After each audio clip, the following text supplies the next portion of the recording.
Hello, I'm Cada, the creator of Cada Paso. This podcast explores the life of individuals who may not be famous, but that are making a significant difference in their community. We are here to show that there is wisdom and inspiration all around us in the stories of those who quietly impact the world.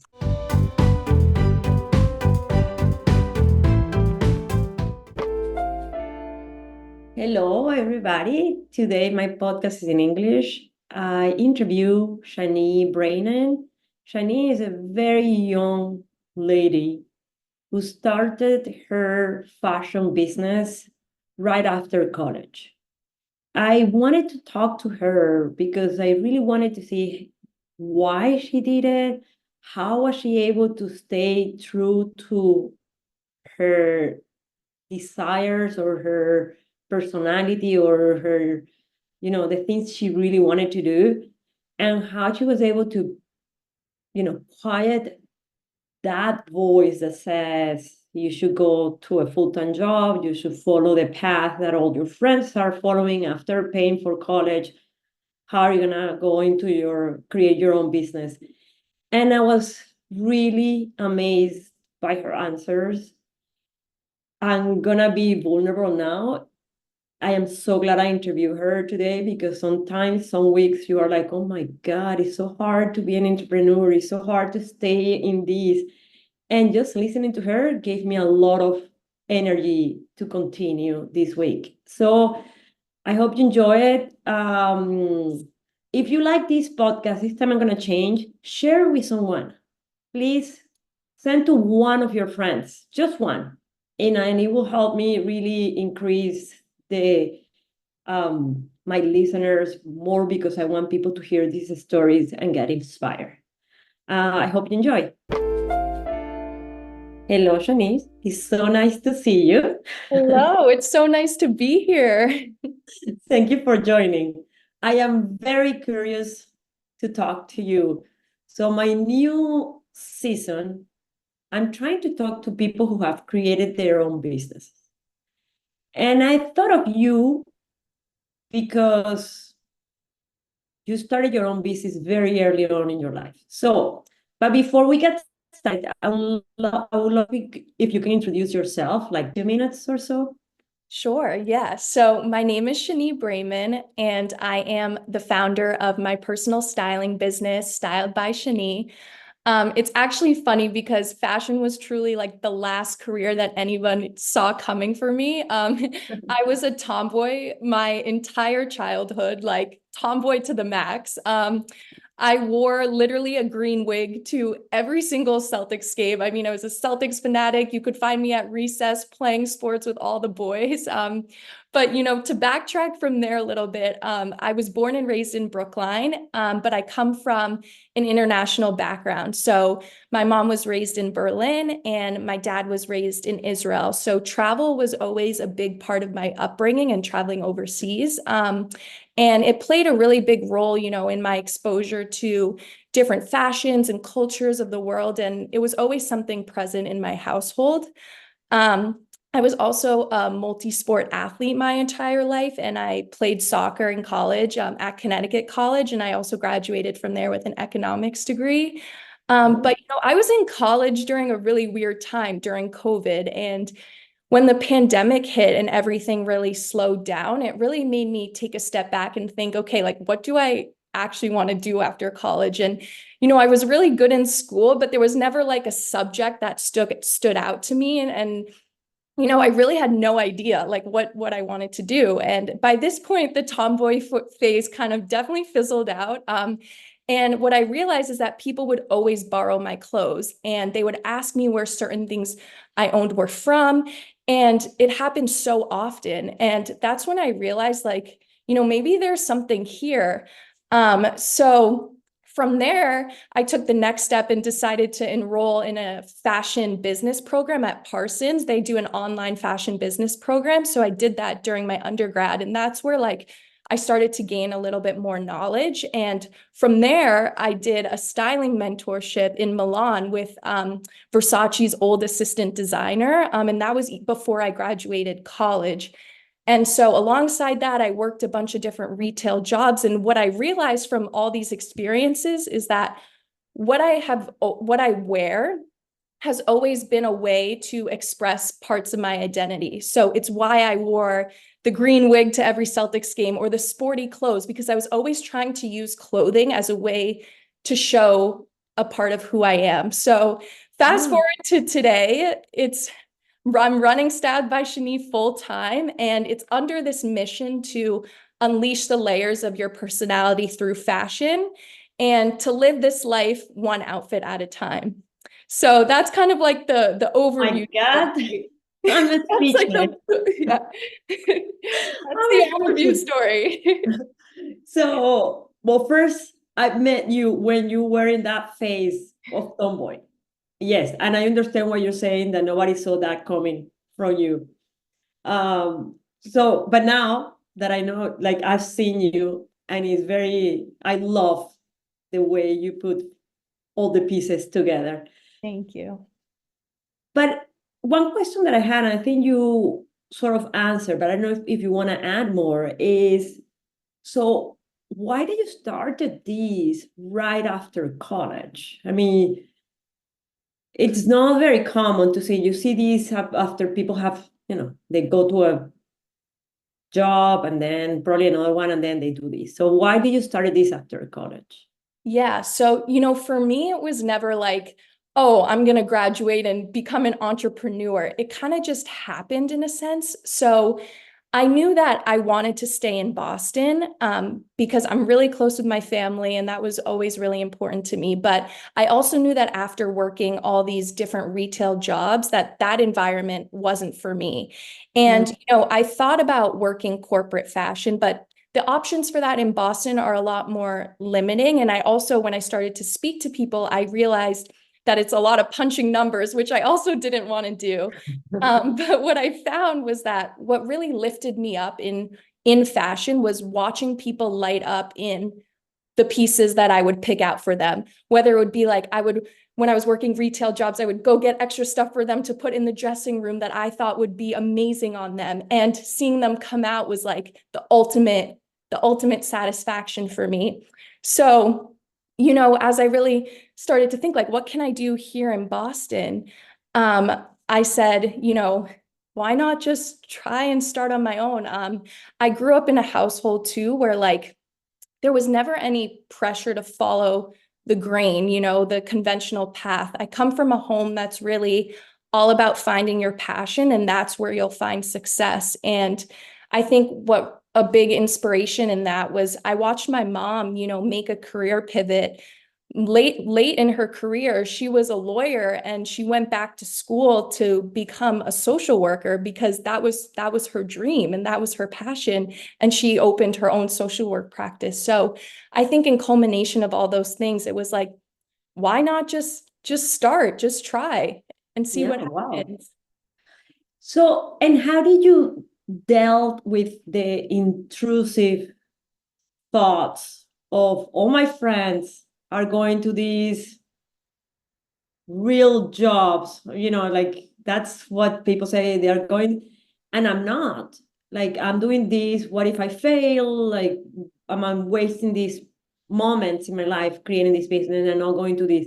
So, and I'm probably you didn't have any of those thoughts, and I'm putting them in your head right now. No, I definitely have those thoughts. I mean, I think it would be crazy if I didn't have those thoughts. And, those are things that come up all the time. But, I've really learned that it matters so much who you surround yourself with. And, aside from my parents, I have a really great support system and network of friends that are these badass women in their careers. And I found that through, later after college, a lot of that I found through going to group fitness and Soul Cycle, and that gave me a community that, really took me under my wing. So it's really about who you surround yourself with and kind of tuning out the chatter from people who don't know, your journey, your path, and just really staying grounded in that, I think. Wow.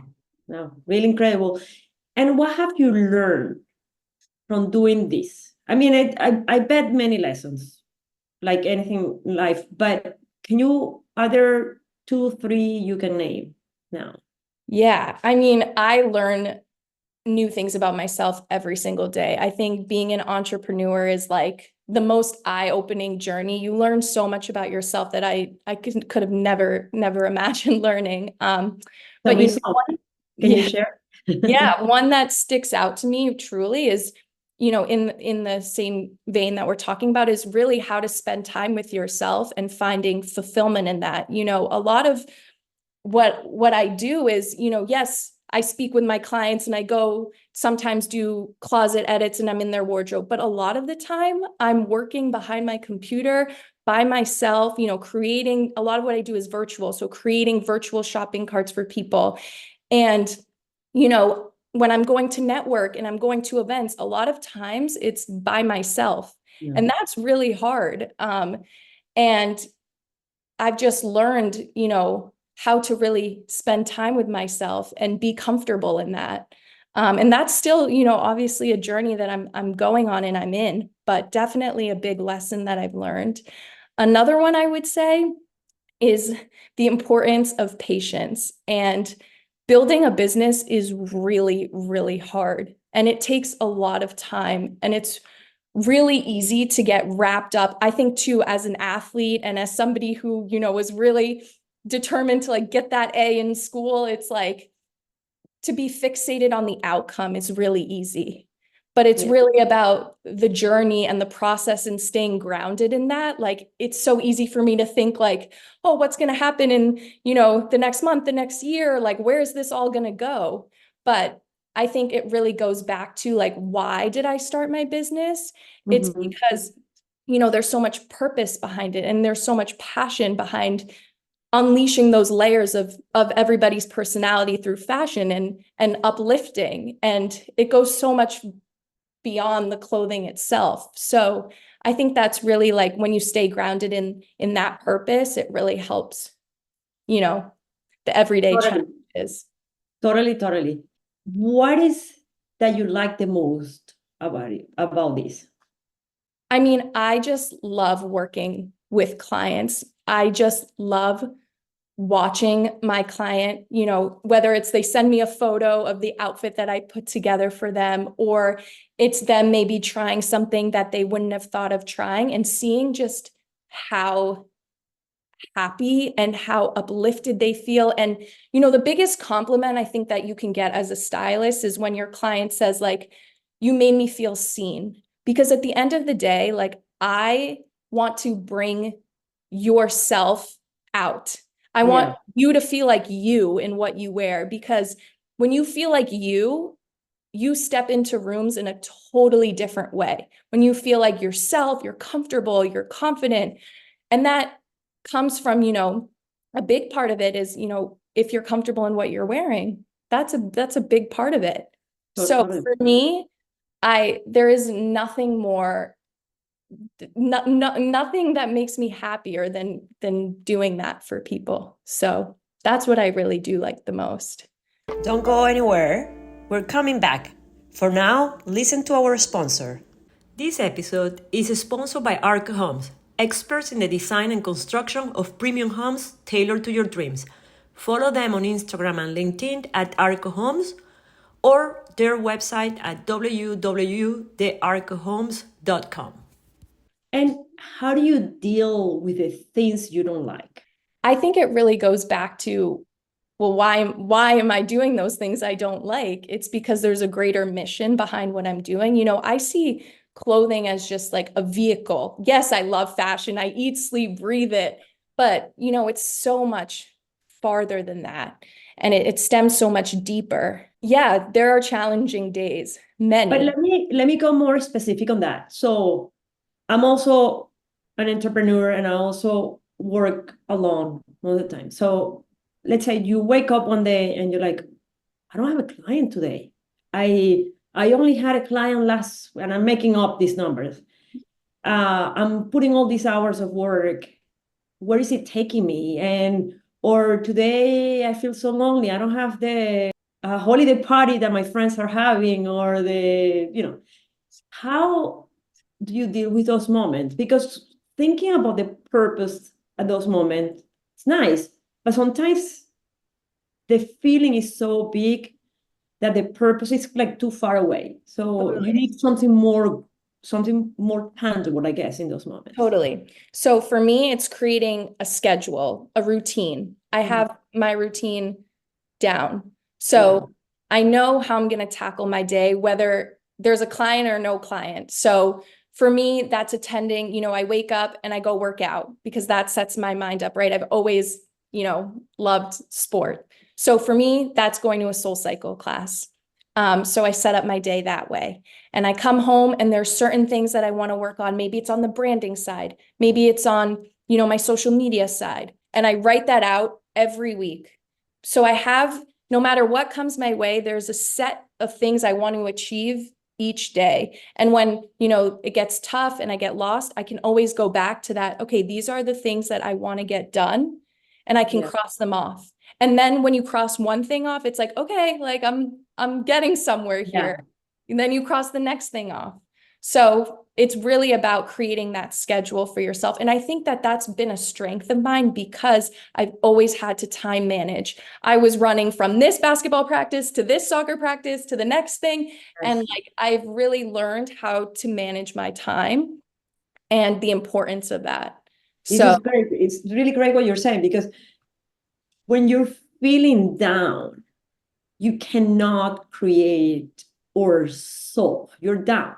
But if you have it in a paper already, you're putting that pressure out of your mind. It's visually there. I need to get these things done. I don't need. So that's why it's so important to create those routines and your to-do list or whatever you do to organize your day. I was going to ask you what are the daily habits that have contributed to this, but I'm not going to ask you because you answer to it. But is there anything bothering you now? Is there anything that's keeping you stuck? I would say, of course, like I'm in my first year and a half of business. So I'm in that phase where change is constantly happening.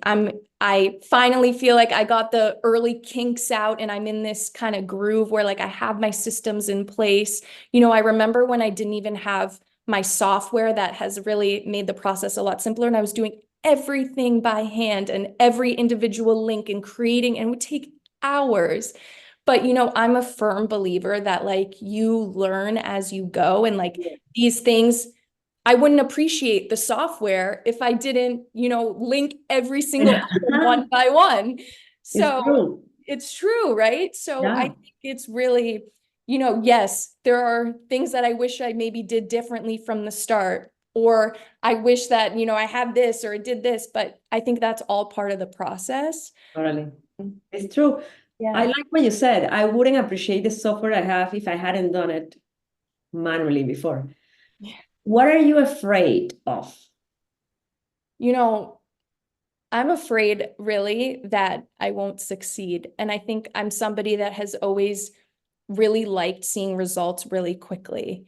And I feel really vulnerable in what I'm doing because you don't see those results quickly. Like, yes, I'm so fortunate to have an early set of amazing, amazing people that I work with. But, it's really easy to get wrapped in, I don't have this yet. I'm not at this place yet. And I think that, there's so many factors that chatter larger, and like social media, and you see what everyone else is doing. And I really am so blessed and thankful for that. I interview one of my guests before I interview you. He's a very successful entrepreneur in Venezuela. He did really well. I mean, I want to have younger people and older people. And he said that he was very clear early on in his life when he was building this. I don't want to get rich now. I want to build a business that would make me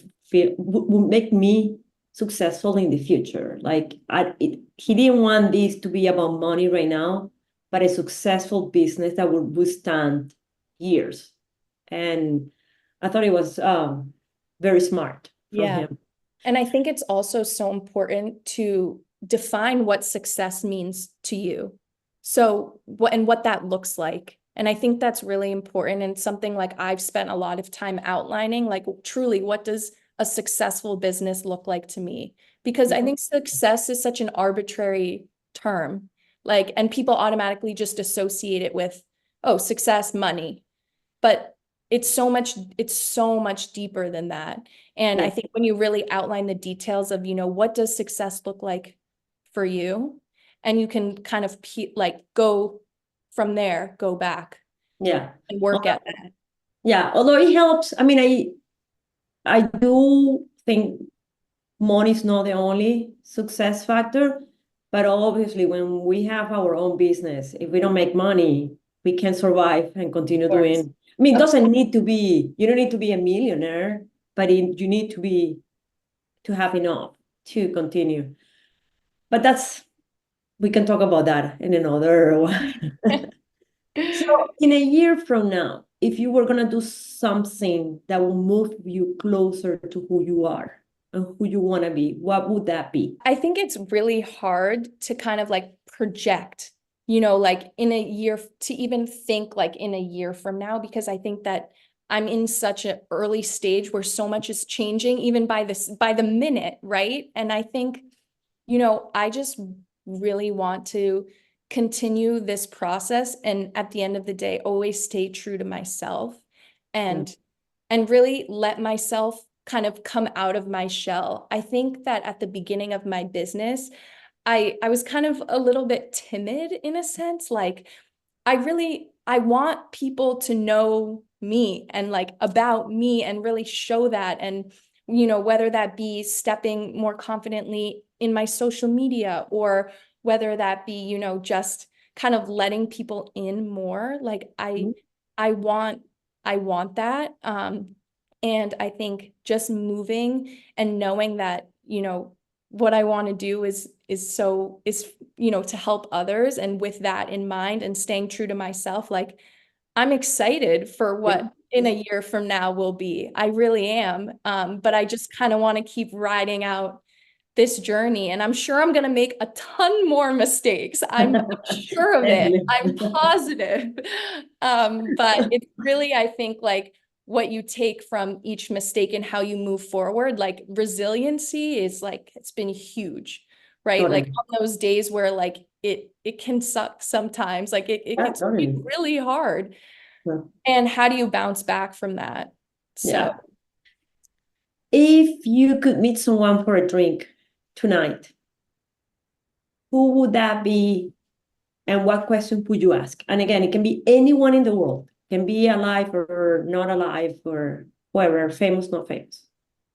this is going to sound crazy to you, but I grew up, when I tell you I'm a Celtics fan, it's like I bleed. No, I know. You know. I know.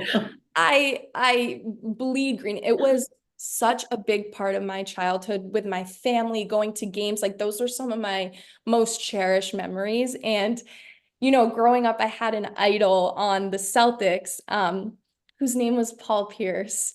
And he was the star player. He was, when we won the championship, he was the face of the team, but he really rode it out through the highs and the lows. When the Celtics were trash, he stayed, and he really became the face of the franchise. And as a kid, I looked up to him so much. Wow. And he was really my idol, somebody I really What question would you ask? I think what I really appreciated about him the most was that he stuck it out during the really hard times. And I would ask him, what things got him through those times. What did he lean on? And how he persevered. Because I think, a lot of my biggest inspirations, idols are from in an athletic world, because that's kind of where I found myself. So just learning from other top athletes, top performers, I think is really huge for me. But that very nice would be my answer. And have you read or watched a movie that you can recommend to people? A movie? Or read a book or watch a movie? Sorry. I'm not a big movies are something I'm trying to get better at. I would say I listen to a lot of podcasts. That's Any kind you of my recommend? So I love Ed Milet. I don't know if you've listened, but Which one? Ed Milet, Uh-huh. he's a motivational speaker, and he has unbelievable guests on the podcast, as well as, speaking on, he has his own episodes, and he is so motivational to me. It is like my mentality kind of to a T. It's very I like need to get listen after to it, it. let's go type of mentality. And it always gets me fired up when I'm working.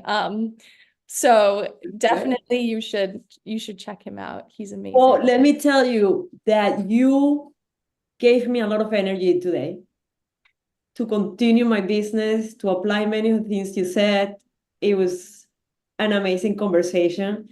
And I always finish my podcast with a phrase from my father. And the one that came up right now, he used to say, I'm going to say it in Spanish and then try to translate it. It's, no dejes que los árboles te tapen el bosque. That means don't let the trees not let you see the forest. I don't know if there is something, but what I'm seeing here from you is that you're not getting stuck in the little things. You're really trying to have a vision on where you want to get to, and there are steps to go there. And I think that's really nice.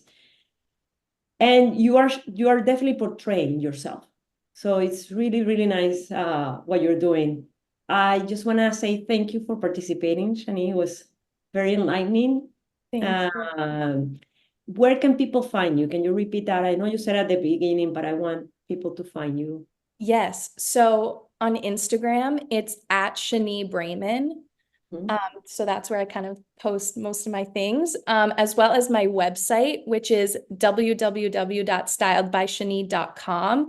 And I style people. I'm based in Boston, but style nationwide. A lot of my services are virtual, so don't let that hold you back if you don't live in Boston.